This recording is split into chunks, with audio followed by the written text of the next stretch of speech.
యయాతి యయాతి కుమారుడు రాయంబోధి రాయంబోధి కుమారుడు కర్తంబోధి కుమారుడు కవులావల గంగురాజుకు ఆవుల ఒలురాజుకు 5 కుమారులు. అందరికంటే పెద్దవాడు సింహాద్రిరాజు, రెండవవాడు పెద్దిరాజు, మూడవ కుమారుడు ఎర్రనోకరాజు, నాలుగవవాడు నల్లనోకరాజు, అందరికంటే చిన్నవాడు ఆవుల పోలురాజు.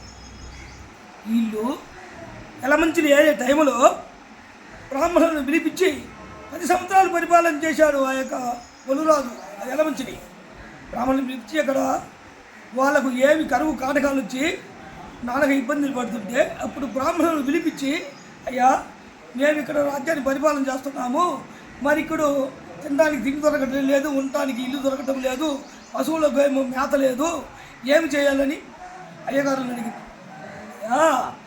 ఈ టైంలో నీ వరకే ఒలురాజా, నీ టైం వరకే ఉంది ఈ ఎలమంచి, ఇక్కడి నుంచి మీరు ఎత్తి కట్టండి, పంపాద్రీస్ ఆడకు పోయి పంపాద్రీస్ ఆడ ఉండండి, ఆడ కానీ మీకు అన్నీ సమకూరుతాయి, సకల సంపదలు సకల భోగములు అన్నీ వస్తాయని ఆ బ్రాహ్మణులు చెప్పారంట. వాళ్ళకు బ్రాహ్మణులు చెబితే అప్పుడు యలమంచి పట్టణం వదిలి పంపాద్రి గారికి వచ్చి పంపాద్రి పట్టణం కట్టారట.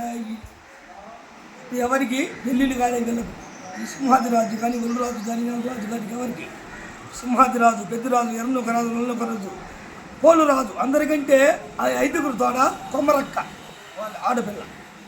అక్కడి నుంచి వాళ్ళు ఈ పంపాద్రి వచ్చి 7 సంవత్సరాలు పరిపాలన చేశారు పంపాద్రిలో. ఇక్కడికి వచ్చి పంపాద్రి వచ్చి సింహాద్రిరాజేమో సింహాద్రి సీతలు చేసుకున్నారు, పెద్దిరాజేమో పెద్దమాదేవిని పెళ్లి చేసుకున్నారు, ఎర్రనోకరాజేమో ఎర్రనోక సీతలు, నల్లనోకరాజు నల్లనోక సీత, అందరికంటే చిన్నవాడు ఆవులు పోలురాజు శ్రీదేవిని పెళ్లి చేసుకున్నారు. 7 సంవత్సరాలు అయ్యేటప్పటికీ వాళ్ళకి ఎవరికి పుత్ర సంతానం అనేది కలగలేదట. కలగకుంటే అప్పుడు బ్రాహ్మణులు పిలిపించి, అయ్యా మాకు సర్వ సంపదలు ఉన్నాయి, 99 కోట్ల ధేనుమలు ఉన్నాయి, ఈ యాదవ రాజులను మేము కలిగానికి ముందు పుట్టిన యాదవులము, త్రేతాయుగం నుంచి ఉన్న యాదవులం మేము, మాకు సంతానం కలగలేదు. ఏంటంటే అమ్మ నీ జాతకంలో లేదు, పుత్ర సంతానం అనేది నీకు లేదు అని ఆ యొక్క బ్రాహ్మణులు చెప్పాడట. బ్రాహ్మణులు చెప్పి పాత్రగానే చిన్నపిల్లైనటి కొమరకవులు చెల్లెలు వాళ్ళు ఒలురాజు పుట్టిన పిల్లలు లేకుంటే వాళ్ళ తాత చెప్పాడంట, నాకు కూడా సంతానం లేకుంటే మీ నాన్నోళ్ళు పుట్టకముందు మేము బసవనోములు నోసినాము, బసవదేవుడి కాడికి పోయి బసవనోములు నోసాను.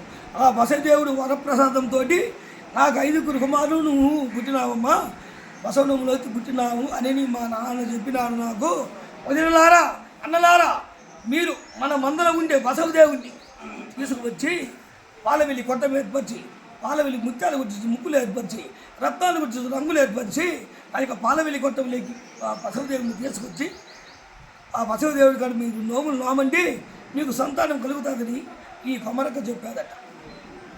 చెబుతుండగానే వరదలు చెప్పిన మాటలు వీళ్ళు 5 విని ఆ యొక్క మందులో ఉన్న ఆ బసవదేవుడిని ముత్యాల గురించి ముక్కులు ఎత్తి రత్నాలు రంగులు ఏర్పరిచి తీరుగా బ్రహ్మాండంగా ఈ పాలవెల్లి కొట్టం బాగా లేరట.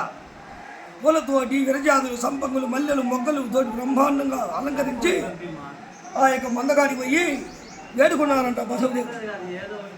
బసవదేవా మీ బసవదేవుడు నవ్వుతున్నాము, మాకు సంతానం అనేది లేదు, నువ్వు వచ్చి మా కోరిక తీర్చయ్యా అని అడిగారు. అప్పుడు ఆ యొక్క బసవదేవుడు మందల నుంచి 9 కోట్ల మందల నుంచి బసవదేవుడు ఒక్కడు బయటకు వచ్చి ఆ యొక్క పాలవెల్లి కొట్టంలోకి వచ్చి ఎదురుగా పండుకున్నాడట.